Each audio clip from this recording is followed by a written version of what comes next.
independent trials having each having only two possible complementary outcomes. जैसे हम लोग शुरू से पढ़ते हैं कि या तो उनके दो आउटकम्स होते हैं, यानी कि दो पॉसिबिलिटीज, हेड या tail, for example success, failure, right, wrong, alive और डेड। ये बस एग्जांपल्स हैं। अच्छा, आगे है Bernoulli trials. If the probability of each outcome remains the same throughout the trials, then such trials are called Bernoulli trials. For example, हम लोग coin को टॉस करते हैं 3 दफा और तीनों बारी हेड ही आता है आउटकम में, यानी कि प्रोबेबिलिटी 0.5 आई जो कि हेड की है। तो अगर तीनों की क्योंकि सेम प्रोबेबिलिटी है तो उन्हें हम लोग बर्नौली ट्रायल्स बोलेंगे। आगे है बर्नौली एक्सपेरिमेंट। सर नीचे स्क्रॉल कर दें।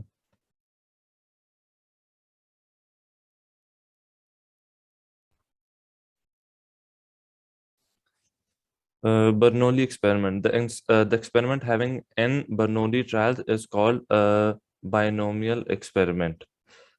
अच्छा, n basically number of trials होंगे। फॉर एग्जांपल, अगर n की वैल्यू उन्होंने 3 दी हुई है तो हम लोग 3 दफा वो ट्रायल्स रिपीट करेंगे, यानी कि पहले हम लोग हेड की वैल्यू होगी यानी कि 0 के लिए पॉसिबिलिटी, फिर हेड की पॉसिबिलिटी 1, फिर 2, फिर 3। सो जितनी n की वैल्यू है उतनी बड़ी हम लोग ट्रायल को करेंगे repeat. In other words, an experiment is called binomial probability experiment if it possesses 4 possibilities. So binomial probability की 4 properties हैं। The outcome of each trial may be classified into 2 categories conventionally called success or failure. ये वही है जैसे हमने जो ऊपर कहा था, सक्सेस, फेलियर होगा, हेड या टेल हो सकता है, इस तरह।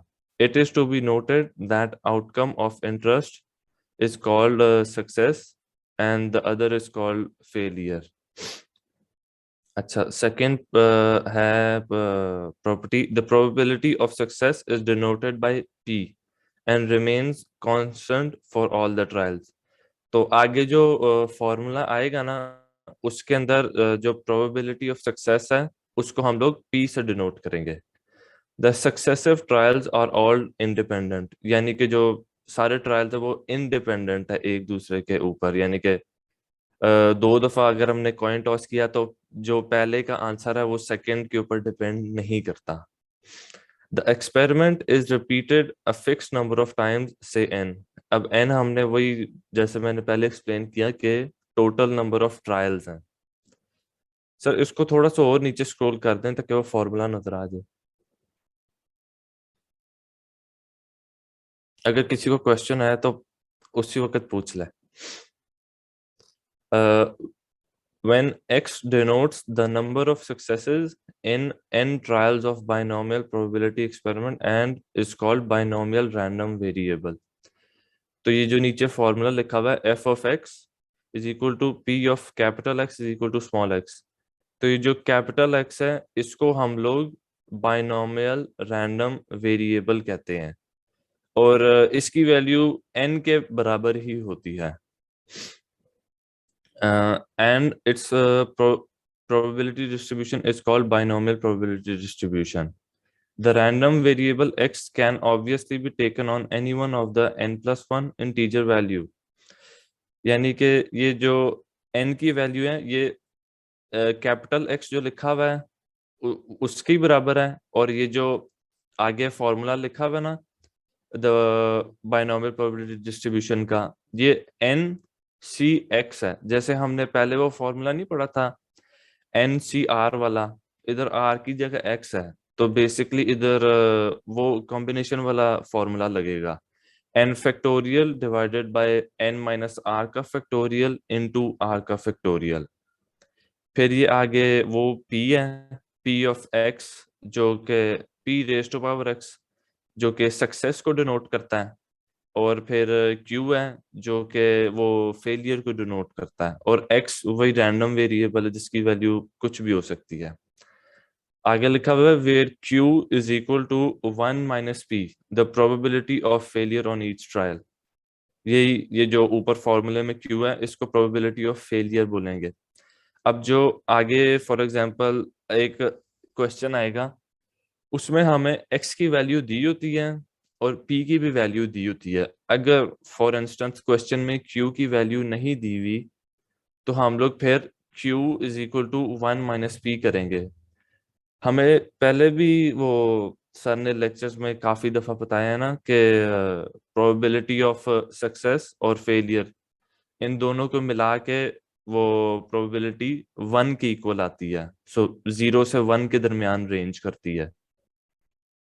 तो ये वही है, क्यू प्रोबेबिलिटी ऑफ फेलियर होगी जो कि 0.5 है, और ये 1 माइनस पी यानी कि total probability minus y probability of success.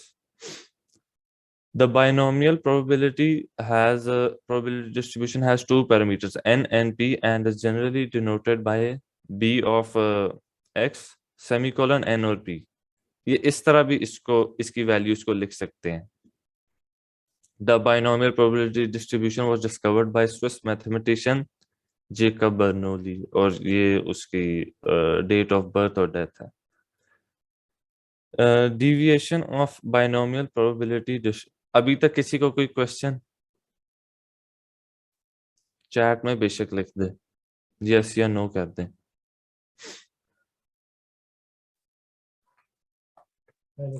जी किसी का कोई क्वेश्चन है? ठीक है, था आगे चलें। To derive a formula that gives the probability of success in n number of trials for binomial experiment, we proceed as follows. ये basically examples हैं. The experiment has n trials which may result in success or failure. The sample space has 2n possibilities. जितने trials होते जाएंगे तो उतनी sample space, जैसे हमने 2 की पावर जो n थी, जिस तरह हम पहले एक्सपेरिमेंट्स करते रहे उसी तरह इनकी सैंपल स्पेस बढ़ती जाएगी जितने ज्यादा ट्रायल्स होंगे। Each outcome consist of a sequence of A1 A2 till n where each A is either success or failure. We desire to find the probability of these outcomes to the number of successes. अच्छा, अब इसमें अगर आगे ये हमने दिया हुआ है कि x की वैल्यू 0 है, यानी कि n नंबर ऑफ ट्रायल्स भी 0 हैं। अगर n की वैल्यू अगर 0 ना भी हो, बल्कि n के हम लोग ट्रायल्स फॉर एग्जांपल कर लेते हैं 5 फॉर एग्जांपल। अब पहले हम लोग करेंगे x की वैल्यू 0। तो जब x की वैल्यू हम लोग 0 करेंगे, फिर अगर हम लोग फॉर्मूला में पुट करेंगे तो उसकी जो फाइनल वैल्यू आएगी वो ये आएगी q raise to power n, क्योंकि बाकी सारी जो x की जगह हैं वहां पे सारों में 0 लग जाएगा तो वो सारी निगेट हो जाएंगी और 0 ही आ जाएंगी। तो जो q raise to power n minus 1 रह जाएगा, ये वो वाला है। Next we consider probability of one success. अब जैसे हमने कहा था कि n की वैल्यू 5 है, यानी कि 5 ट्रायल्स हैं, तो पहले की पॉसिबिलिटी जो x थी वो 0। अब x इज इक्वल टू 1 होगा, फिर आगे हम लोग x इज इक्वल टू 2 कर देंगे। अब इसमें x इज इक्वल टू 1 है, तो ये n c x वाला जो फॉर्मूला है, इधर n की जगह जितने ट्रायल्स होंगे, जैसे हमने कहा कि 5 होंगे, तो n की जगह 5 आ जाएगा। इधर x लिखा हुआ है, स्मॉल x की जगह 1 आ जाएगा। फॉर्मूला पुट करेंगे वो n factorial divided by n minus r factorial into r factorial. फिर p की वैल्यू गिवन होगी, उधर x की ये वैल्यू 1 है तो हमें पहले ही पता है। फिर q, फिर n, अब q raise to power n minus x यानी कि 5 माइनस 1। तो इसको जब हम लोग सॉल्व करेंगे, वो आगे एक एग्जांपल है उसमें हम लोग सॉल्व करके दिखाएंगे। General case formula. Finally, we consider general case when capital X is equal to small x. The probability of sequence that has exactly x successes and n minus x failures is p of x and p raised to power x q raised to power n minus x। वही बोल रहा है कि p raised to power x success होती है और q raised to power n minus x probability of failure होती है। And there are n x sequences in which x are successes and n minus x failures can occur. Therefore, probability of X successes in n trials is, यही जो हम लोगों ने पहले ही पढ़ा है, वही जनरल केस फॉर्मूला है. P of X is equal to small x is equal to NCX P raised to power X Q raised to power n minus X. अब इसमें तो हमें x की सॉलिड वैल्यू दी हुई है. x इज इक्वल टू, अब वो कोई भी हो सकती है, 0 1 2 3 4 एक्सेट्रा. अब आगे जाके एक और भी केस आता है जिसमें हम लोगों को रेंज दे दी जाती है, यानी कि x is equal to r कर देंगे और वो फिर इस तरह वैल्यू दे देते हैं लेस देन इक्वल टू 3, यानी कि अगर लेस देन इक्वल टू 3 है तो फिर यानी कि x की वैल्यू होगी 0 1 2 3. तो हम लोग पूरी रेंज को बार बार हर ट्रायल में पुट करेंगे. The binomial probability distribution derives its name from the fact that possibilities NCX P raised to power X Q raised to power n minus X for X is equal to, ये वही कोई सी भी values random हो सकती हैं, are the successive terms of the binomial expansion of Q plus P raised to power n. ये वही जैसे हम लोगों को सर ने बताया था कि प्रोबेबिलिटी हमेशा 0 से 1 के दरमियान लाई करती है, 1 से ज्यादा नहीं होती और 0 से कम नहीं होती. तो Q प्रोबेबिलिटी ऑफ फेलियर है, यानी कि इसकी प्रोबेबिलिटी 0.5 होगी, और P क्या था, प्रोबेबिलिटी ऑफ सक्सेस, ये भी 0.5 होगी, यानी कि 0.5 प्लस 0.5 प्रोबेबिलिटी 1 की इक्वल आ गई. अब ये प्रोबेबिलिटी इज इक्वल टू ये summation of n C x p raise to power x q raise to power n minus x, ये फॉर्मूला है. इसके ये जो समेशन है उसके नीचे अगर आप आर दिया होगा और वो रेंज बेसिकली रिप्रेजेंट करेगी. सर नीचे स्क्रॉल कर दें.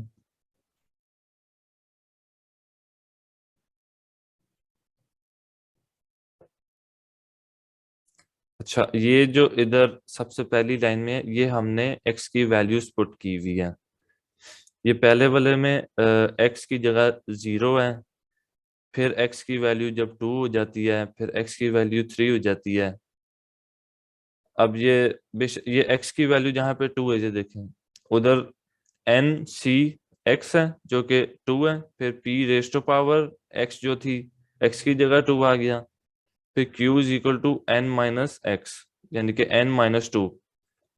अब ये क्योंकि एग्जाम्पल है तो इसमें भी n नहीं हमें बताया हुआ, आगे एक एग्जाम्पल है मेरी प्रेजेंटेशन में, उसमें पूरा टोटल सॉल्व हो जाएगा. फिर वो ये जो बाइनोमियल, इस तरह हमने वो कहा था कि 2 पैरामीटर्स होते हैं n और p, इस तरह भी लिख सकते हैं, इधर x की वैल्यू आ गई, इधर n और p की वैल्यू. द सम ऑफ प्रोबेबिलिटीज, ये सम ऑफ प्रोबेबिलिटीज का फॉर्मूला ये सबमिशन के साथ बस साथ लग जाएगा, और कुछ भी नहीं है. दिस सबमिशन, इधर ये लिखा हुआ है binomial is binomial of x semicolon n and p, ये जो 2 पैरामीटर्स हैं, इज इक्वल टू 1. बेसिकली वही कह रहे हैं कि q प्लस p यानी कि प्रोबेबिलिटी ऑफ फेलियर और सक्सेस 1 के इक्वल होती है. This is a necessary condition, यानी कि जब हम लोग इन सबको सॉल्व कर लेंगे तो अगर हम लोगों ने आंसर कंफर्म करना है कि ये सही है भी कि नहीं, तो सारों की प्रोबेबिलिटीज को अगर हम लोग प्लस करें तो 1 के इक्वल आएगी. This is a necessary condition for any probability distribution. It is to be noted that the probability of R or fewer successes is given by P x less than or equal to R. ये वही x के बजाय अब solid value देने के बजाय या discrete value के बजाय रेंज दी हुई है, तो उसका फॉर्मूला इस तरह लगेगा, ये सबमिशन उसके ऊपर R लिखा हुआ है और x इज इक्वल टू 0, और आगे वही फॉर्मूला सेम आ जाएगा, where P is P of x is equal to less than equal to R is the cumulative binomial probability distribution. वही सेम चीज लिखी हुई है कि क्यूमुलेटिव है, जितनी भी अगर लेस देन इक्वल टू 3 तक होगी तो 0 1 2 3 तीनों दफा हमें करना पड़ेगा. जी, अब यानी एक कि इधर जैसे हम एग्जांपल है। क्युमुलेटिव फ्रीक्वेंसी को देखते थे, तो पीछे वाली तमाम को हमने ऐड करना है। तो यहाँ पे for example r is equal to 3 होगा, तो पीछे वाली जितनी भी आर इज इक्वल टू 0 के लिए, 1 के लिए, 2 के लिए, फिर 3 के लिए, उन तमाम को आपने सम करना होगा। ये एक्चुअली इस फार्मूले को उसने एक्सप्लेन कर दिया है, वर्डिंग में लिख दिया है। दिस इज इसकी क्युमुलेटिव भी एग्जांपल बायनॉमिनल। दी हुई है आगे, वो नमरा का लेक्चर है उसमें इसकी एग्जांपल है, तो उधर बिल्कुल अगर जितनी भी वो है ना क्लियर हो जाएगा जितनी भी जी प्रॉब्लम है। जी, क्लास यहाँ तक किसी का क्वेश्चन है? महविश, आप क्लास में हैं? जी सर, क्लास में ही हूँ। आप लास्ट टाइम नहीं थी क्लास में? सर एक ही दफा थी, मैंने मैसेज किया था। आप इधर ज्वाइन किया हुआ था, लेकिन आप क्लास में नहीं थी। सर मैं थी, मैंने टेक्स्ट किया था, मैंने सब थी क्लास में। म्यूट किया हुआ अच्छा, था। चले। ओके, आगे एग्जांपल 8.1। अच्छा, a fair coin is tossed 5 times, यानी कि अब n की हमें वैल्यू गिवन है 5 टाइम्स।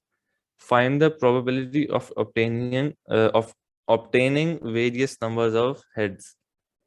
अब ये वही जो हमने पहले 4 प्रॉपर्टीज डिस्कस की थी, ये वही है। Each coin toss has 2 possibilities, heads और टेल, यानी कि सक्सेस और failure. Probability of head is p which is equal to 1/2 and remains the same, यानी कि p की वैल्यू सबके लिए सेम रहेगी जितने मर्जी ट्रायल्स हों। सर नीचे स्क्रॉल कर दें।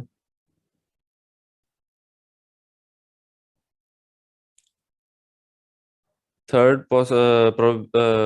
प्रॉपर्टी है successive tosses of the coin are independent, यानी कि हर ट्रायल का जो प्रोबेबिलिटी जो आउटकम आएगा वो किसी दूसरे ट्रायल के ऊपर अफेक्ट नहीं करेगा। The coin is tossed 5 times, यानी कि ट्रायल जो है n की वैल्यू 5। सर पूरा नीचे कर दें।